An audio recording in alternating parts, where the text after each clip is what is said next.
Hello, thank you for taking the time to listen to my session, Developing Effective Note-Taking, Guided Reading. I'm Jess, an RQT history teacher. I've really enjoyed exploring teaching and learning strategies during the early stages of my career. This session will explore a strategy to improve students' skill of note-taking, which is imperative for content-heavy subjects. During my training year and my NQT, I had such a fear that students would not get everything they needed and would not make effective and useful notes. I also feared that they would not fully understand what they were reading. I knew that there was no escaping the knowledge required, especially for the GCSE. However, it soon became clear that I needed to develop the skills of effective note-taking rather than focusing on the knowledge. For me, effective note-taking should have a series of outcomes. Students should be able to summarise the information. They should be able to then process this information.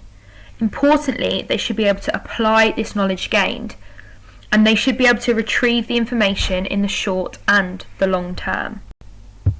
Twitter has been a valuable source of my CPD. It also led me to a solution for my problem. This is a really nice summary sheet of the original idea by Simon Beale. This series of history how-tos are brilliant, and I would recommend seeking them out. Beale uses research to demonstrate how important reading and note-taking is for students. Essentially, guided reading scaffolds student thinking and makes them actively engage with the text. On the next slide, I'm going to show you the process of how guided reading works. To set up your document for guided reading, increase the margins to 3 centimetres. This will allow the students to have enough room to write around the text. Step 1, students need to read the first paragraph and highlight the key information. It's really important that our students are selective with the information that they choose, so we do not get a sea of yellow highlighter. Giving students this skill is also really important, and I would definitely suggest modelling to ensure that they get the information they need. Step 2 is to bullet point and summarise what is being said in the paragraph. This could be 1 to 3 bullet points, depending on the detail in the paragraph or the year group. The third step is to give the paragraph a title, and this is given on the left-hand side. This should summarise the overall message. Dual coding or symbols may be better for some subjects. Step 4, they just need to repeat this process for each of their paragraphs. It's really important that they take this paragraph by paragraph to ensure they are truly getting everything they need from each paragraph. Step 5, and perhaps the most important, is the summary question at the end. Beale states that a summary activity is important to ensure student understanding and application of what they have learnt. I trialled guided reading with my Year 9 historians. I modelled how I would approach the first paragraph, talking through my thought process. We then worked as a class to complete the second, before students seemed keen to try paragraph 3 themselves. I decided to set a piece of guided reading as homework, an opportunity for some flipped learning. After these 2 activities, I conducted some student voice, as you can see on the screen.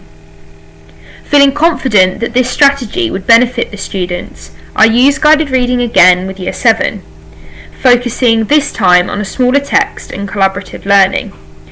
Throughout the task, we agreed on the title and the summary. I then shared this resource, and it was used in psychology and English, as well as a discussion with the dance teacher during an early morning CPD breakfast. It was great to see this strategy starting to benefit other subjects. The thing that excites me most with this strategy is that it doesn't have to be used on just a single piece of text. It could be used to look at an original document to allow students to pick out the key features. It could be used to explore historians' interpretations. It could be used to analyse essays or coursework.